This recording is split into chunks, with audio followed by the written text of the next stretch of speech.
Ay, Ilonggo in Canada again. And wow, napakaganda ng weather. Tingnan nyo nga naman. First time kong lumabas na naka t-shirt sa ilang months, no? Maybe 4 to 6 months. Palagi kong lumalabas na naka-jacket. At ngayon, no, usapang Canada na naman tayo ulit. Ilang days din akong hindi naka-vlog, no? Dahil sa busy na schedule. At wow, isang napakagandang panahon, isang napakagandang weather dito sa Canada. Tingnan nyo nga naman, ang gaan sa pakiramdam. At namimiss ko yung ganitong feeling, no, na wala kang suot na jacket. Parang plain shirt lang yung suot natin at ina-enjoy natin ngayon. Wow, ang ganda. Sarap sa pakiramdam. So, eto na naman nga, no? Iniisip ko kung anong topic na naman yung ating pag-uusapan, no? Iniisip ko yung mga palaging tinatanong ng mga followers natin, yung mga viewers natin, no? Na mga tanong na usual na tinatanong sa atin sa Facebook comment, sa Facebook page natin, no? So, siguro ito yung umpisa natin sa tanong na paano ba talaga mag-apply sa Canada. Napakagandang topic to, no, na tinatanong sa atin kasi dami namang Pilipino talaga na nangangarap pumunta sa Canada. Kaya ito yung palaging tinatanong nila sa akin, no? So sa isang vlog ko na sagot ko na yon na isa akong direct hire. At dahil direct hire tayo, wala tayong agency, galing tayo sa company na by consultant yung ano natin dito sa Canada. Pagpasok natin dito sa Canada, no, direct hire tayo. Ibig sabihin hire tayo directly, no, employer by consultant, no. So na-explain ko na yon sa aking vlog. So ang daming distraction na nangyari, no, sa paglalakad ko at hindi ako maka-vlog.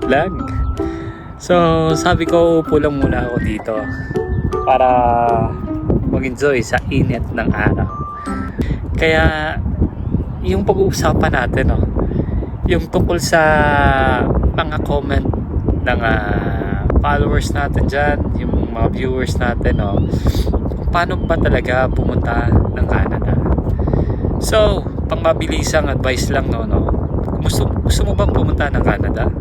Ito yung unang tanong ko sa inyo. Meron ka na bang passport? Kasi nangyari sa akin to, gusto kong pumunta noon ng abroad, especially Middle East to, no. Gusto ko nung pumunta, nasa edad pala ako noon ng mga 21, 22. So may interview na. Nung na-interview ako, no, before pala ako na-interview, tinanong sa akin, may passport na ba? Sabi ko wala. So X agad. So yun, kaya yun yung una kong itatanong sa inyo. Kung gusto nyo pumunta ng Canada, may passport ka na ba? Kung wala pa, kumuha ka muna ng passport. Yung pinaka unang step na gusto kong i-advise sa inyo. Pangalawa, no, ready ka na ba pumunta ng Canada? Financially, mentally, or emotionally, no?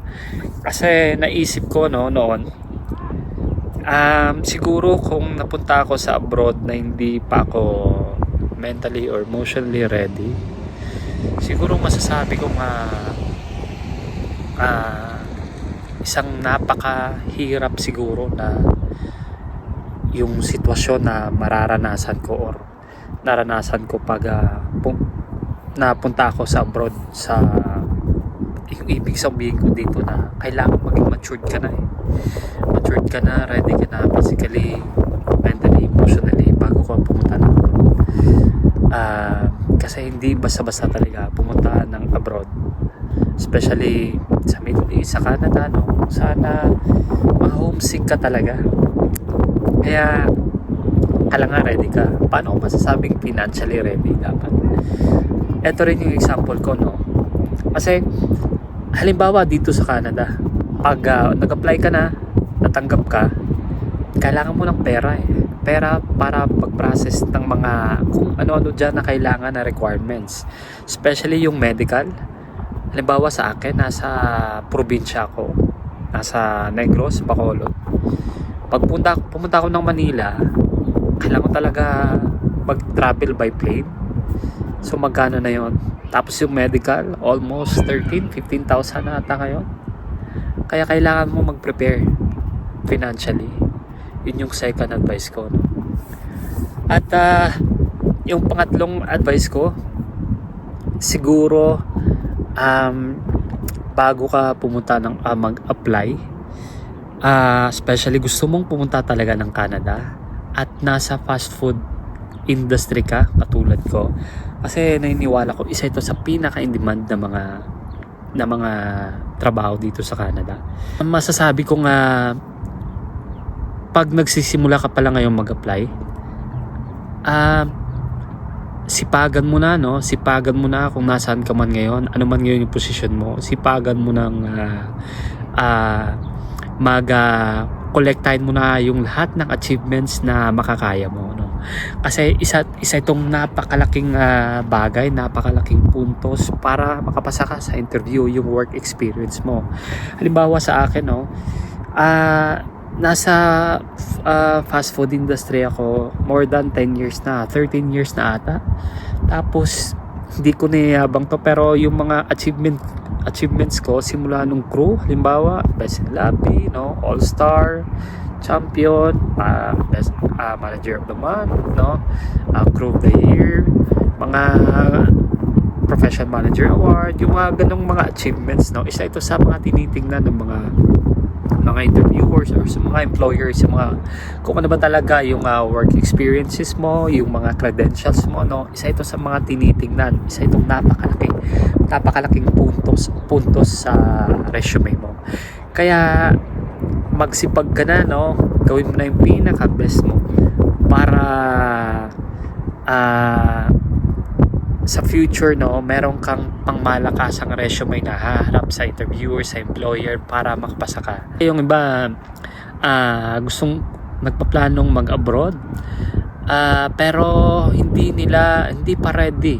Hindi nila alam na hindi pa pala ready yung kanilang sarili, yung resume nila, no. Financially hindi sila ready. Kaya ito yung mga tatlong advice na kailangan mong pag-isipan muna, kailangan mong i-prepare. So yun yung mga advice na gusto kong itanong sa inyo or sabihin sa inyo. Kaya gawin nyo na yung mga bagay na to bago kayo mag-apply sa Canada para at least ready na yung lahat. So ngayon himayin natin, no? So kung may passport ka na at ready na yung sa tingin mo ready ka na, lutong-luto ka na, confident ka na sa inyong resume, credentials, no? Ito yung masasabi kong pinakamabilis, pinakamabisa, pinaka-budget friendly na paraan. Ito yung by agency, no? Bakit sinasabi kong budget friendly? Kasi base ito sa mga sinasabi ng aking mga kasamahan, yung mga kasama ko sa trabaho nandito na sa Canada, no. Sabi nila 4 to 6 months nakaalis na sila sa Pilipinas, no. Nakaalis na sila. Ito na yung proseso na nung nakapasa sila 4 to 6 months nasa Canada na sila agad. So grabe nung bilis. Tapos ito pa, wala silang binayaran, no. Kasi ang Canada naman is zero placement fee country. So yung mga IPAMS, yung parati kong sinasabi, at saka Mercan, isa ito sa pinaka-leading agency dyan sa Pilipinas. Kaya can you imagine, wala kang babayaran, medical lang, at kung ano-ano pang processing fee na kung ano-ano pang documents na kailangan mong pero hindi siya, may sabi nga sa akin, hindi umabot ng 20,000 yung gastos niya, pa-Canada na siya. Kaya ito yung mga agency talaga ng mga legit 100%. So paano ba mag-apply sa agency na to? So hanapin mo lang, search mo lang sa Facebook, no, napakadali. iPAMS. So kailangan legit yung Facebook na to ilalagay ko sa comment, ilalagay ko sa screen yung ano nila, Facebook page nila, tsaka yung Mercan, yung legit. Meron dyang pagbukas mo ng page nila, hanapin mo lang yung email, kung saan ka pwedeng mag-email, mga contacts nila, no? Mag-email ka lang dyan kasi yun yung ginagawa ko Tagal ko na nag-apply sa iPAMS noon, halos mga apply lang ako ng apply talaga, pasa lang ako ng pasa ng resume hanggang sa eto yung panahon na natanggap na kasi ako sa employer ko. Pero nag-reply sila sa akin or nag-message sila sa akin na may interview ako. So napakalaking bagay to, no, na inimbitahan ka for interview. So isang napakalaking bagay to kasi sa agency na to ay napakaraming applicants talaga. Kaya pag naimbitahan ka, isang napakalaking napakalaking bagay na yan para makapasa ka at makapunta ng Canada. Kaya mag-email ka lang, no? Huwag kang mawalan pag-asa. Mag-email ka lang na mag-email sa iPAMS, no? Sa Mercan, para pag dumating man yung panahon na pag nag-reply na sila, no? Yung sinasabi ko kanina, kailangan ready ka, no? Kasi especially pag nasa part ka ng Pilipinas na probinsya, kailangan mo pang pumunta sa Manila, no? By plane.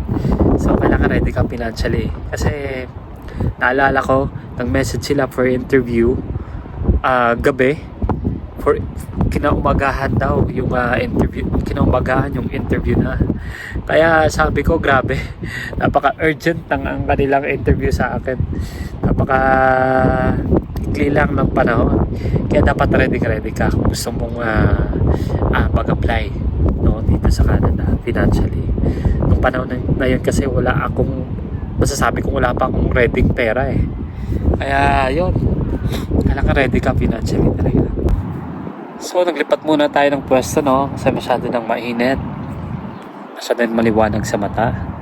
So gusto ko lang sabihin, no, na bago ko matapos yung video na to, ay suntok ba sa buwan yung Canada sa inyo? Hanggang pangarap na lang ba ang Canada sa inyo? Dahil mahirap lang kayo, undergraduate, walang-wala, maagang nag-asawa. So gusto ko lang sabihin na talagang may pag-asa pa, no? Kaya nyo magpa-Canada. Dahil sa isang katulad ko na maagang nag-asawa, actually ako yun yung ginagawa ko example. Maaga akong nag-asawa, talagang zero ako, walang savings, walang-wala, hirap sa buhay, walang isang undergraduate, at hindi ko talaga akalain na nandito ako ngayon. Kasi sa sitwasyon ko noon ay parang panaginip lang talaga.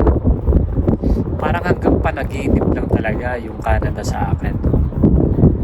Pero yun na nga. So nandito ako ngayon, no. Nagba-vlog na hindi ko akalain, no, never in my wildest dreams, no, parating sinasabi na nandito ako ngayon, no, na nangangarap ulit nato pa rin yung mga pangarap po dito na sa Canada. Kaya huwag kayong mawala ng pag-asa, no. Ako yung perfect example sa mga sinasabi ko na hindi mo malalaman yung swerte mo. Pag sinabi kong swerte, ito yung kapalaran mo talaga dahil nagsipag ka, green up mo yung opportunity, ginagawa mo yung best mo sa lahat ng bagay, hindi ka tumitigil sa mga pangarap mo. Yun yung swerte para sa akin Yung swerte ay hindi nangyayari sa taong hindi gumagawa ng paraan para sa kanilang pangarap. Kaya huwag kang mawala ng pag-asa. Konting sipag pa, konting push pa, siguradong makakaptang pa rin yung kung ano yung gusto mong mangyayari sa buhay mo at yung pangarap mo makapunta ng Canada. Sipagan mo lang dahil alam ko kaya mo yan. Sa katulad ko, kakayanin mo rin. So this is Ilonggo in Canada again. Thank you, God bless, and good night.